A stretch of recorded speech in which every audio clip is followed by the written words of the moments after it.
He's gonna Matt Mastage. He's gonna use that fancy bow of his. I know we're not at the Grand Opera House. I'll try not to scare you. He stole it earlier from one of the cello players. She had a very disturbed look on her face. I have that effect on people.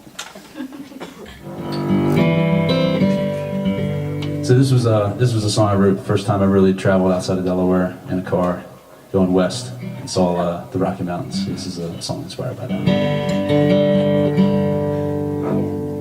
It's not a John Denver song.